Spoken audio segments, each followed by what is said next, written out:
అందించు కాపరి ఉషా కిరణాలు ఉదయకాలపు వాక్య ధ్యానమునకు మిమ్మల్ని ఆహ్వానిస్తున్నాం. ప్రార్థన. మమ్మల్ని మిక్కిలిగా ప్రేమిస్తున్న పరలోకపు తండ్రి, ఈ ఉదయకాలమున నీ సన్నిధికి వచ్చి ఉన్నాం తండ్రి. నీ వాక్యము చేత నాతోనూ మాతోనూ మాట్లాడమని యేసు పరిశుద్ధ నామమున అడిగి వేడుకుంటున్నాను పరమ తండ్రి. ఆమేన్. ఉదయకాలపు వాక్య భాగము యెషయా గ్రంథము 55వ అధ్యాయము 9వ వచనం నుండి 11వ వచనం వరకు ఉన్న వాక్య భాగమును చదువుకుందాం. ఆకాశములు భూమికి పైన ఎంత ఎత్తుగా ఉన్నవో మీ మార్గముల కంటే నా మార్గములు, మీ తలంపుల కంటే నా తలంపులు అంత ఎత్తుగా ఉన్నవి. వర్షమును హిమమును ఆకాశము నుండి వచ్చి అక్కడికి ఎలాగు మరలక భూమిని తడిపి ఇత్తువానికి విత్తనమును భుజించువానికి ఆహారమును కలుగుటకై అది చిగిర్చి వర్ధిల్లునట్టు చేయునో అలాగే నా నోట నుండి వచ్చు వచనమును ఉండును. నిష్ఫలముగా నా యొద్దకు మరలక అది నాకు అనుకూలమైన దాన్ని నెరవేర్చును. నేను పంపిన కార్యమును సఫలము చేయును. మనము చదివిన వాక్య భాగములో దేవుని యొక్క మాట, ఆయన నోట నుండి బయలుదేరి వెళ్ళిన మాట తన యొక్క పనిని సంపూర్ణము చేయకుండా తిరిగి రాదు అని ప్రభు చాలా తేటగా చెప్పటం చూడగలము. 8వ వచనం మనం చూసినట్లయితే, నా తలంపులు మీ తలంపులు వంటివి కావు, నా యొక్క మార్గములు మీ మార్గములు కావు అని ప్రభు సెలవిస్తున్నాడని యెషయా చెప్పటం చూడగలము. ఈ ఉదయకాలమున దేవుని మాటలు, ఆయన మన కోసము కలిగి ఉన్న తన యొక్క హెచ్చరికలు మనము అంగీకరించిన ఎడల మన ద్వారాగా ప్రభు చేయాలనుకున్న కార్యమును సంపూర్ణము చేసేదానికి ఆయన మనల్ని వాడుకోవాలని ఆశిస్తూ ఉన్నారు. నీ తలంపులు నా తలంపులు, చాలా మంది ఉన్నారు. నేను బాగా చెప్పాలని నీవు సిద్ధపడి ఎంతగా నీవు కష్టపడి దేవుని యొక్క వాక్యం ప్రకటించిన అది ఎవ్వరికి ఆశీర్వాదకరముగా ఉండదు. అయితే నీవు దేవుని సన్నిధికి నీవు అప్పగించుకుంటూ, ప్రభువా నాకు సహాయము చేయమని దేవుని యొక్క చిత్తమును, దేవుని యొక్క ఆలోచన కొరకు నీవు ఎదురు చూస్తూ దేవుని కార్యం ఇతరులకు ప్రకటించినట్లయితే నిజముగా కొద్ది మంది ఉన్న ప్రభు తన కార్యమును ఘనముగా చేస్తాడు, లేకపోతే వారికి ఆశీర్వాదకరముగా చేస్తాడని దేవుని యొక్క వాక్యం సెలవిస్తుంది. ఈ ఉదయకాలమున మనము ఎలాంటి తలంపుతో దేవుని సన్నిధికి వస్తున్నాము అని మొదటిగా గ్రహించుకోవాలి. దేవుని యొక్క మాట నీతో మాట్లాడే కార్యము, అంశము ఏమిటో అని గ్రహించుకునే దానికి ప్రయత్నించాలి. నీవు అనుకోనవచ్చు, ఈ మాట వినేదానికి ఆ వ్యక్తి ఉంటే ఎంత బాగుండేది, మరి ఒక వ్యక్తి ఉంటే ఎంత బాగుండేదని నీవు విమర్శిస్తున్నావేమో.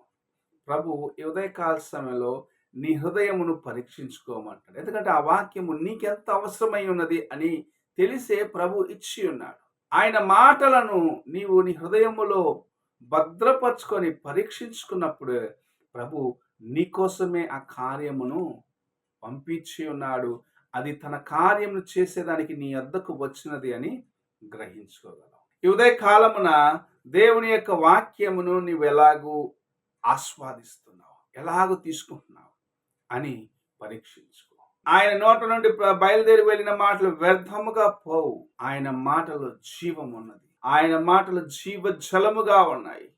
నశించిపోయే వారిని వెదకి రక్షించేదాని కోసమే ఆయన ఈ లోకమునకు వచ్చినాడు. పాపములో ఉన్న వారిని బయటకు తీయటానికి ఆయన ఈ లోకమునకు వచ్చినాడు. దాహముతో ఉన్న వారికి దాహమును తీర్చి దేవుని యొక్క మార్గమును వారికి చూపించి దేవుని యొక్క మార్గంలో వారు నడిచేదానికి, వారిని సిద్ధపరిచేదానికి ప్రభు తన కార్యములను చేయడానికి ఈ లోకమునకు వచ్చినాడు. ఆ ప్రభుని మనము ఆరాధిస్తూ ఉన్నాము, ఆయన చేసిన మేళ్లను జ్ఞాపకం చేసుకుంటూ ఉన్నాము. అయితే అనేక సార్లు నీ తలంపులు ఆయన తలంపులు లాగా లేకుండా, నీ తలంపులు లోకానుసారముగా, నీ తలంపులు నీకు మాత్రమే ఆశీర్వాదం ఉండనట్లుగా ఉంటాయి. కానీ ప్రభు తన నోట నుండి ప్రకటించిన ప్రతి కార్యము అనేకులకు ఆశీర్వాదకరముగా ఉండాలని. ఎలాగైతే ఆకాశం నుండి వర్షము దిగి వచ్చినప్పుడు, వర్షం కురుస్తుంటే అయ్యో నా పైన మాత్రమే వర్షం పడుతుందని ఎవ్వరు చెప్పరు. ఎందుకంటే వర్షము అందరిపైన సమానముగా కురుస్తుంది. మంచు సమానంగానే ప్రతి స్థలంలో పడుతుంది. ఎవరైతే ఆ వర్షంలో తడుస్తారో, ఎవరైతే ఆ మంచులో తడుస్తారో వారందరికీ దేవుని యొక్క కృపను ప్రభు సమానంగా ఇయ్యాలని ఆశిస్తూ ఉన్నారు. ఆయన వాక్యము ఎవరి కోసమైతే పంపించబడుతుందో వారందరూ విన్నప్పుడు, ఎవరైతే ఆ వాక్యమును అంగీకరిస్తారో, ఎవరైతే ఆ వాక్యము చేత తాకబడతారో వారందరూను దేవుని యొక్క ఆశీర్వాదములను తమ జీవితంలో సంపాదించుకుంటారని దేవుని యొక్క వాక్యం సెలవిస్తుంది. ఈ ఉదయకాలమున నీ హృదయమంతటితో దేవుని యొక్క వాక్యమును వింటున్నావా? ఆయన తలంపులను నీవు తెలుసుకొని ఆయన తలంపులు వంటి తలంపులుగా నీ తలంపులు మార్చుకోవాలని ఆశిస్తున్నావా? లేక నీ తలంపులే గొప్పవనుకుంటూ దేవుని యొక్క వాక్యము నిర్లక్ష్యపరుస్తున్నావా? వర్షము కురిచినట్లుగా అందరి మీద సమానంగా దేవుని యొక్క వాక్యం కురుస్తుంది. ఎవరిని ఆయన నిర్లక్ష్యపరచలేదనేది నువ్వు జ్ఞాపకం చేసుకో.